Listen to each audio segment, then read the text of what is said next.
How to link multiple OneDrive accounts. Need to manage both personal and work OneDrive accounts on the same PC.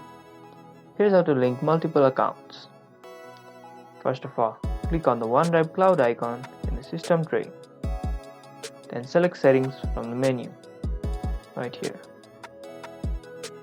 In the account tab, click on add account. Enter the email address and password for the additional OneDrive account. Choose the folders you want to sync for this account and complete the setup process. As simple as that. Now you can easily manage multiple OneDrive accounts on a PC. That's about it. If this should help you in any way, don't forget to smash that like button, subscribe for more videos like this, and thank you guys for watching. See you guys in the next tutorial.